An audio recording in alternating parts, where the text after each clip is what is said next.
Was leaked that showed her instructing colleagues to avoid houses that had Trump signs in their yards.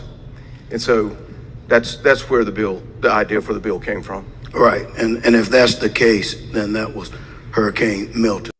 Hurricane Milton, the discussion whether this was in North Carolina or not, a lot of back and forth over that. The bill explicitly prohibits discrimination based on political affiliation or political speech in the administration of state disaster recovery assistance. Violation of the law would be classified as a Class I felony. Additionally, the bill ensures that applicants for state emergency grants are not required to disclose personal demographic information unless legally necessary. Hastings added, "Our point was that the government actors should not discriminate against people, especially after a natural disaster. They should not discriminate against people based on their political speech."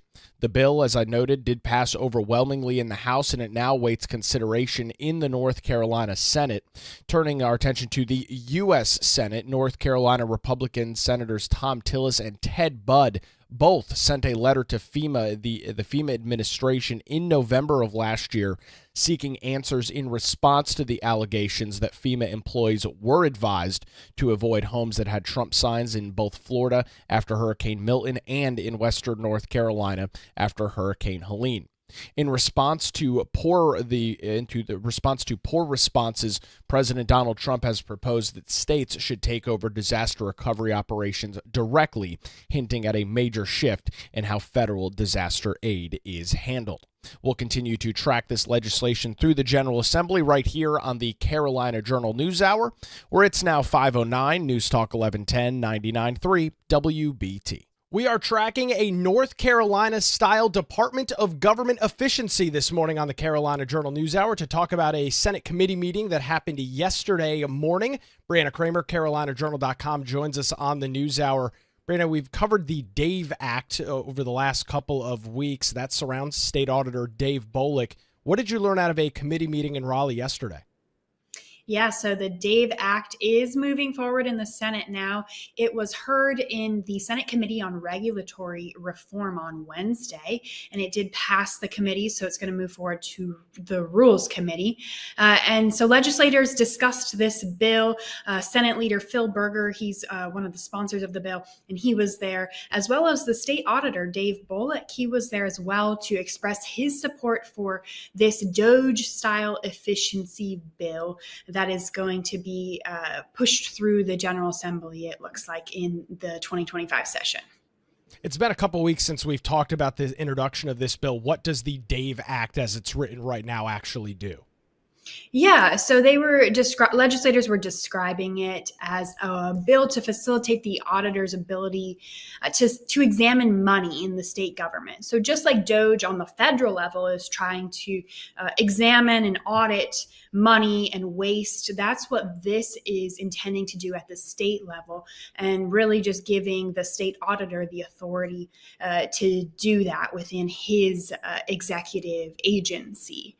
So that is really what the DAVE Act is, the Division of Accountability, Value, and Efficiency. And so that's what they were talking about during the committee meeting on Wednesday. What were some of the quotes that we heard from lawmakers, from State Auditor Dave Bolek, and even the leader of the North Carolina Senate? When you've got him in a Senate committee like that advocating for a piece of legislation, Brianna, that does carry some pretty serious weight. Mm-hmm, that's right. Yeah, something I found interesting that Bolek said was that he already does have the authority to perform a lot of the functions that the DAVE Act outlines. So really, he's able to initiate financial audits or economic efficiency audits or a program audit. But the legislative effort is kind of going to get more results and greater results, because you're not just relying on the executive branch. You're seeing the General Assembly take a step in as well to push this forward. So he said what this bill, however, does is it puts the legislature together with the executive branch and the state auditor's office to get real results. Because he mentioned that in the past there's been investigations or you find waste, but nothing really gets done. And of course, we've seen that at the federal level as well. And so I think they're taking another step by creating legislation so that there's real impact. And so the citizens of North Carolina can actually see what plays out rather than more of a just talk, but rather more action with both branches working together to find and weed out waste. You know, you bring up the citizens of North Carolina, and I think it's important to note how important and how effective the state auditor's office can be. Brianna, as I understand it, any entity across the state that receives $1 worth of taxpayers' money is open to the state auditor's office to come in and do those financial audits, do some of those different audits. It is a very powerful Council of State seat, and now they release a lot of press releases, a lot of reports get released from the office. It's very, very important. Yeah, that's right. There's a lot that needs to be done in the state auditor's office when it comes to examining money that the General Assembly appropriates to different state agencies. So through the state auditor, they can investigate whether or not there's a failure on the part of an executive agency to utilize the funds as directed by the legislature. They can investigate whether or not there's a return in many respects on the money. So these are some of the things that Berger was quoting. So that's what I was reading, is that they're investigating all these different ways of where the money's going that the General Assembly is initially appropriating. So definitely a lot the state auditor is tasked with doing, and a lot that came out of the committee meeting and will go forward in the Senate. That's what I was going to ask you. It was in this Senate committee yesterday. What's the next step for this? What's the process look like here?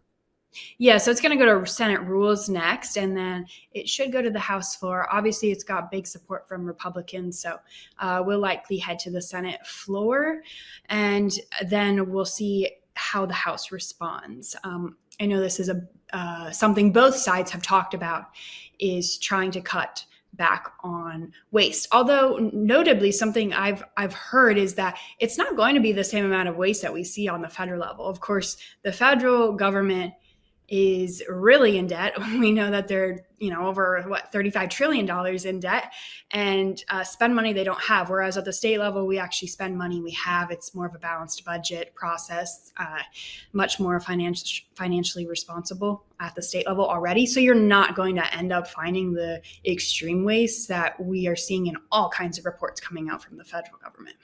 And I'll also bring up, going back to the State of the State address a couple of weeks ago from Democrat Governor Josh Stein, he hinted that he would be introducing some similar style of DOGE within the executive branch of his gubernatorial's office. So interesting to see when this legislation, if it makes it to his desk, what he has to say about it. We'll continue to track the details. Brianna, you've got a lot more quotes this morning. Where can folks find those details? Yeah, head to carolinajournal.com to read the latest. Brianna Kraemer joins us this morning on the Carolina Journal News Hour. It's now 5:15, News Talk 1110, 99.3 WBT. It is time to get a look at traffic on your Thursday morning. An update with Boomer Von Cannon. Thank you, Nick. Good Thursday.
22 minutes past the hour. Welcome back to the Carolina Journal News Hour. News Talk 1110, 99.3 WBT. A new proposal in the North Carolina General Assembly could slow the growth of solar energy in the state by cutting tax incentives and tightening restrictions from where solar farms could be built. It was filed on Tuesday by Representative Jimmy Dixon. He's the Republican out of Duplin County. That's in the eastern half of the state. House Bill 729, the Farmland Protection Act, would reduce the property tax exclusion for solar energy systems, which is currently at 80%, down to 40% of the appraised value starting July 1st of this year. The bill would also prohibit the construction of new utility solar facilities that are not certified as qualifying facilities under the Federal Public Utility Regulation Policies Act, or PURPA, unless the build is on a brownfield site, non-agricultural land, or clear-cut timberland not currently in production. Industry advocates say that the current 80% tax abatement has played a key role in attracting solar investments to rural areas, creating jobs and increasing local tax revenues. However, critics of large-scale solar argue that the facilities take a valuable farmland out of production and raise concerns about the long-term use and decommissioning of those sites. House Bill 729 would also implement new requirements for decommission plans and financial assurance for utility-scale solar projects. Existing projects would be required to register with the Department of Environmental Quality and submit decommissioning plans by the end of 2026 if they are rebuilt or expanded. North Carolina currently ranks among the top states for installed solar capacity. Opponents of the bill say scaling back incentives could jeopardize that momentum and delay the state's progress on clean energy goals. There's been a lot of discussion on some of those clean energy goals over the last couple of weeks. We'll continue to track the details over on our website, carolinajournal.com, and right here on the Carolina Journal News Hour. Turning our attention to the Council of State this morning, a constitutional amendment proposal is under consideration in the North Carolina General Assembly that would modify the way that vacant Council of State positions are filled by giving political parties the power to nominate replacements. Currently, when there is a vacancy in the Council of State, that includes people like the state auditor, the agriculture commissioner, the state labor commissioner, statewide elected officials such as the state auditor or Secretary of State, as I mentioned, quote, "It shall be the duty of the governor to appoint another to serve," end quote, until the next election, according to the state's constitution.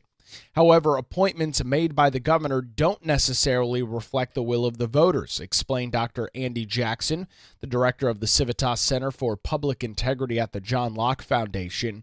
In a 2024 analysis, Jackson outlined how the governor could subvert the voice of voters through appointments. For example, North Carolina Commissioner of Labor Josh Dobson, a Republican, resigned back on November the 6th, 2024, one day after Republican Luke Farley was elected to succeed him. North Carolina voters showed that they wanted a Republican to hold the office both in the past election and going forward. Despite voters, however, the Republican preference for the seat, Governor Roy Cooper named Kevin O'Barr to fill the remainder of Dobbs's term, who was a Democrat. Instead of filling the vacancies solely by the governor, House Bill 443 would change the way that vacant Council of State positions are filled, allowing the political party that was in control of the office to nominate 3 people for the governor to choose. Dr. Jackson said, quote, "When people vote in partisan races, the candidate's party affiliation gives them at least a broad idea of how those candidates will serve. So it makes sense for a replacement to be of the same party. This bill should get bipartisan support. We don't know who the governor will be the next time such a vacancy occurs, and it's good public policy no matter who the governor is," ending the quote there from Dr. Andy Jackson. The legislation was approved with bipartisan support in the House Judiciary Committee. That took place on Tuesday. Representative Hugh Blackwell, the Republican out of Burke County, said this during the meeting, quote, You may not agree with it as a matter of policy, but essentially what it does is it says that the vacancy that occurs in the Council of State position, that the governor is required to appoint a replacement from a list of 3 qualified individuals recommended by the same political party that that officer held who's being replaced belongs to this. Bill sponsors stated that the proposed purpose of replacing office holders is more transparent, as it allows the public to see who was recommended to the governor, who then he selects or she selects from that group. If the North Carolina House and Senate pass this measure, it would become a proposed constitutional amendment, which voters would have the opportunity to approve or reject in the 2026 election. So this is a constitutional amendment that we are talking about. It would not go to the governor's desk for a signature. It is something that would be proposed to North Carolina voters as potentially on the ballot maybe in 2026. We'll keep an eye on those details and pass them along to you right here on the Carolina Journal News Hour. A quick update this morning on wildfires that continue to burn in western North Carolina. Fortunately, 2 of the major fires in Polk County, the Black Cove fire burning over 3,500 acres, still sits at 97% containment this morning, according to the latest details from the North Carolina Forest Service. And the Bat Cave fire over in Polk County, that currently sits at 3,979 acres with 63% containment there. So those fires continue to work through containment.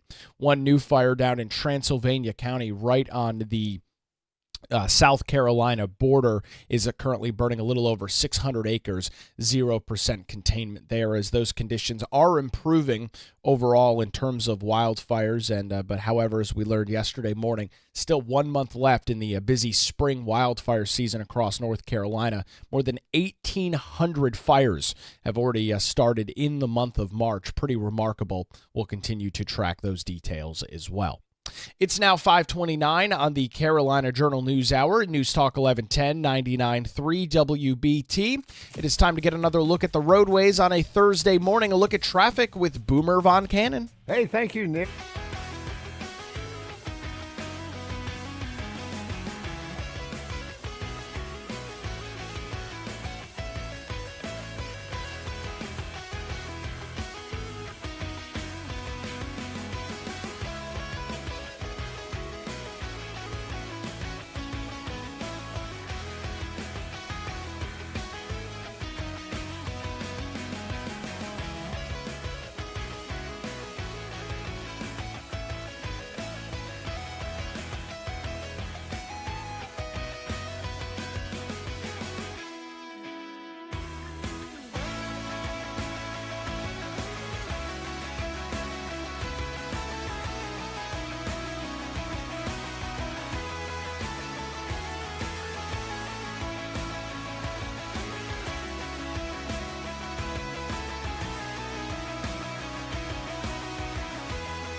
It's 5:36. Welcome back to the Carolina Journal News Hour. News Talk 1110 99.3 WBT. The Senate Committee on Regulatory Reform has moved forward with a bill that would create a DOGE-style efficiency department at the state level here in North Carolina. State Auditor Dave Bolick stood before the committee yesterday to express his support for the bill, which would establish the Division of Accountability, Value, and Efficiency, aka DAVE, within his office. Bolick said that the state auditor already has the authority to perform functions of the DAVE Act, such as financial audits, economic efficiency audits, and or program/result audits, but the legislative effort will get real answers. Bolick told the committee, quote, what this bill does, however, is it puts the legislature together with the executive branch and the state auditor's office to get real results. I didn't run for this job because I wanted a job. I ran to do what is best in the best interest of North Carolina. If you read the preamble of the North Carolina Constitution, it specifically uses the word, our Constitution is created for a better government. That's what this bill is designed to do, better government, a data-centered approach that gets real impactful results. State Senator Steve Jarvis, the Republican out of Davidson County, and Phil Berger, the Senate leader out of Rockingham County, presented Senate Bill 474 to the committee, describing it as a way to ensure that state government is operating efficiently. Quote, it is a bill that will facilitate the auditor's ability to move forward with examining how monies that are appropriated by the General Assembly on a periodic basis, primarily through the budget, are actually being deployed, to determine whether or not these deployment resources are effectively being used, whether or not there is a failure on the part of the executive agency to utilize those funds as directed by the legislature, and whether or not there is a return in many respects on the monies that are advancing in form of policy actually being advanced as directed by the General Assembly. Berger said that the bill will need to be incorporated into the budget because it calls for a creation of additional slots within the auditor's office. An amendment was added to give the auditor more flexibility, the ability to request annual reports from the entities audited, as well as a sunset provision. Senator Tom Moffitt, the Republican out of Henderson County, said that the 2028 sunset provision allows them to gather empirical data to assess moving forward whether something like this is to continue. Democrats expressed concerns over the bill's consequences on the state and condemned the provision allowing artificial intelligence to be used for the purpose of examining state agencies. Representative Caleb Therdos, the Democrat out of Mecklenburg County, said, quote, I think we are on the same page. The problem is if you don't have transparency over the AI in terms of what inputs it's putting in, if I get an output from AI that says efficiencies in X, Y, or Z, if I don't know what the inputs were that were put in, I would just take that answer as face value. So I think we can agree in terms of the use of the output. However, for us to have more transparency, we need to know what the input is itself. Other senators, including Senator Chitlick out of Durham County, criticized the bill for emulating DOGE at the federal level and said that they are here to create middle-class jobs, not destroy them. She said that of the 82,000 federal government workers in North Carolina, 35,000 positions are at risk due to efficiency efforts that are underway in Washington, D.C. under DOGE, under President Trump and Elon Musk. So this legislation, again, was introduced a couple of weeks ago, made its way in front of the Senate Regulatory Committee on Reform yesterday, and we'll track its continued progress through the GA. You're listening to the Carolina Journal News Hour. It's now 5:40. We are keeping an eye this morning on the relationship between Democrat Governor Josh Stein, Republicans in the General Assembly, and Republicans on the Council of State to get some details on a meeting that took place earlier this week in Raleigh, the Council of State meeting that happens every month. Theresa Opeka, CarolinaJournal.com, joins us this morning on the Carolina Journal News Hour. Theresa, we heard a lot from the governor at the Council of State. Walk us through what you heard from him. Yeah, sure. Good morning, Nick. Thanks for having me. Yep. So it was a busy council state meeting as they have been in recent months, and this month was no exception. First thing top of mind, I think it's top of mind for all of us, but of course also for Governor Stein, is Hurricane Helene recovery in Western North Carolina. That the main subject he talked about at that meeting, and he mentioned, going out to, I believe it was Fairview, where they lost a lot of people in that little town alone, and also very important person, Battalion Chief Tony Garrison for their volunteer fire company. The 106 lives lost, 13 were in that community, 11 in one family. And it's also Tony Garrison and his nephew Brandon talked about how the strength of everybody was just amazing, and that, Tony Garrison's son, Dylan, wants to follow in his dad's footsteps. He's getting a firefighting certificate despite what happened to his dad. So he mentioned all of that. He said he was encouraged by the bipartisan support he's been getting from the state legislature for Helene recovery. And he thanked, Auditor Dave Bullock, making sure all the money being received for the recovery is spent efficiently and effectively, and also thanked State Treasurer Brad Briner for setting up. There's a Helene cash flow loan program for small businesses who were devastated during Hurricane Helene. So he went through all of this. He also said he was so glad that the first bill he was able to sign came across his desk was the Disaster Recovery Act of 2025, Part 1, also known as House Bill 47, where they're giving at least $524 million for recovery, which is a drop in the bucket, but at least, like as he says, it's a good start. So it overall was a good tone to the meeting. He met with reporters afterward as well, but things seem to be pretty amicable at this point. And it's unfortunate the circumstances, Theresa, but natural disasters, we've seen this throughout history. Natural disasters tend to blur the political lines and bring everybody together, regardless of ideology, regardless of political party. And I think the governor deserves credit. The Republican-led General Assembly deserves credit for as polarized as the times are, especially at the national level. They've been able, for the most part, to keep that out of the discussion here in North Carolina. Yes, you are right. And he has said it, and the last time he said it was the State of the State address. It's not a red or blue issue. It's a North Carolina issue. We're all human, and we all deserve to be treated with the same respect and courtesy, and obviously there's much sympathy for the folks out in Western North Carolina. It doesn't matter what aisle of the political spectrum you're on. It's everybody is coming together. So it is great, and not to see any name calling or kind of grandstanding behavior. Everybody is coming together and working on this very, very serious and important issue. Now, of course, we are right now in the middle of budget discussions that are, of course, taking place in Raleigh in the General Assembly. Theresa, those are likely to cause some probably larger political issues as we go forward. The governor also seemingly sending a little bit of a warning to lawmakers to stay away from some more of those controversial bills. What did he have to say about that? Sure. So as good as things are right now, he kind of put up a caution flag. He warned lawmakers after the council state meeting, talking with reporters against sending any ideological or social war bills to his desk.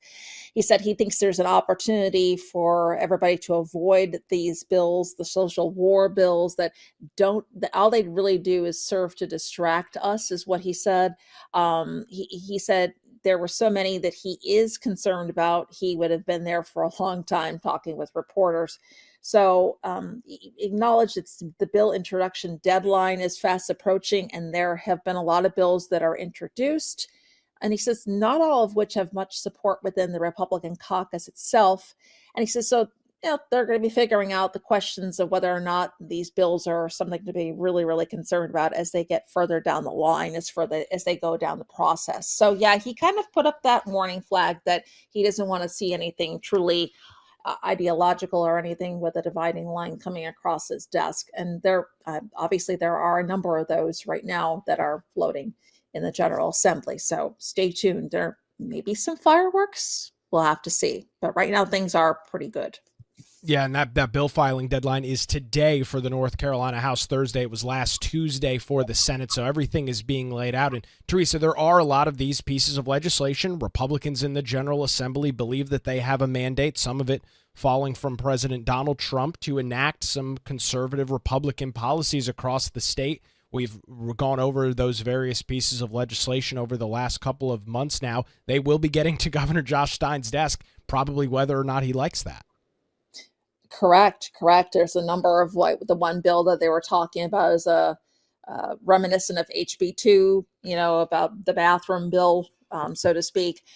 So, he might be pulling out his veto pen. As we know, previous Governor Roy Cooper, who set a record during his tenure, more than any other governor in North Carolina. He had the most vetoes. So it will be interesting to see what Governor Stein does in this upcoming year. Theresa, you got some additional quotes from the governor giving Carolina Journal some media time and some attention at the Council of State meeting earlier this week. Where can folks go and read those entire quotes this morning? Sure. They can head on over to carolinajournal.com. Theresa Opeka joins us this morning on the Carolina Journal News Hour.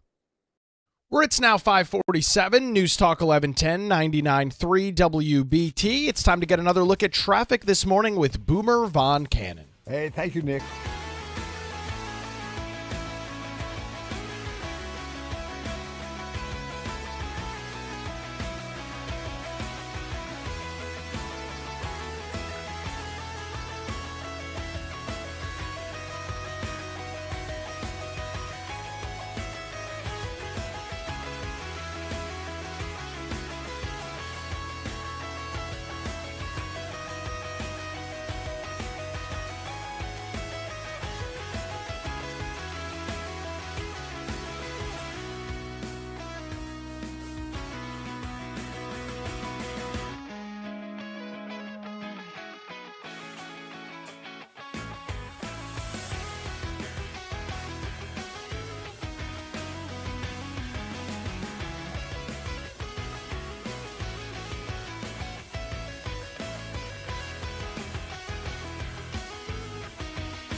WBT and Tommy D Productions presents George Norrie Live, headed your way Saturday, April the 19th from 5 to 8 p.m. at the Booth Playhouse in Charlotte. The legendary George Norrie from Coast to Coast AM will lead an interactive evening featuring special guests Vincent Jania, Samantha Fay, and Danian Brinkley.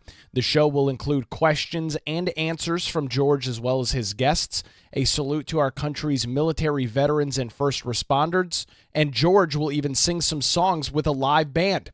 To top it off, Bo Thompson and Pete Callender will be there to say hello. It's all presented in part locally by Monica the Medium at the Healing Tree Boutique, who will be on site offering readings for a special price. It's George Norrie Live, Saturday, April the 19th at the Booth Playhouse. Visit WBT.com this morning for tickets and details. It's now 5:53. Welcome back to the Carolina Journal News Hour, News Talk 1110, 99.3 WBT. A recent report that we're tracking this morning from the Tax Foundation provides a detailed analysis of property taxes across all states and counties nationwide. Although North Carolina ranks at number 36th overall, a closer look at county-level data is particularly relevant given the recent surge in housing prices. Topping the list across the state, Northampton County. The northeastern county sports the highest property taxes in North Carolina, which weighs heavily on residents when measured against median salaries and home prices. Property tax rates in Northampton County are 1.206%, with the median home price being over $102,000, meaning that the average tax bill there is over $1,200 a year, with the per capita income being $49,507, only 80% of the statewide average, with a one single year change of 1.9%. Brian Balfart, the VP of Research at the John Locke Foundation, told the Carolina Journal, quote, "The good news from this Tax Foundation report is that North Carolina's average property tax burden is the 14th lowest in the country. That can, however, be attributed in part due to how different state finances their government functions, especially public education. North Carolina counties typically shoulder a small share of public education funding, which means there is less pressure on localities to raise more tax revenues. At the other end of the spectrum, Jackson County has the lowest property tax burden at just 0.36%, with a median housing value at $253,000 and median property taxes only being $900 a year. Jackson County's per capita income is $46,000, also lower than the state average, with a one-year change of 4%. Property taxes do not have to rise in direct proportion to home prices, according to senior state tax policy analyst for the Tax Foundation, who assessed values to determine a taxable value, often is distinct from market values and the levy rate. Governments can adjust levy rates downward when property tax values increase to manage property tax burdens on residents or limit growth. You may have heard that described in the past as revenue neutral when property reevaluation rolls around. However, local governments often opt not to adjust the levy rate, as they can allocate additional revenues elsewhere within their budget. Since they are not obligated to reduce rates, they can maintain the appearance of keeping property tax rates unchanged while still collecting more revenue due to rising property values. As of 2023, the most recent year for which data was available in North Carolina, North Carolina's median income is $61,839 a year. That's up almost 5% on an annual basis, according to a report from the North Carolina Association of County Commissioners, which was released in December of last year. According to the annual report from the Tax Foundation, again, North Carolina ranks 35th in terms of state property taxes being collected. Well, that's going to do it for a Thursday edition of the Carolina Journal News Hour. WBT News is next, followed by Good Morning BT. We're back with you tomorrow morning, 5 to 6, right here on News Talk 1110 and 99.3 WBT.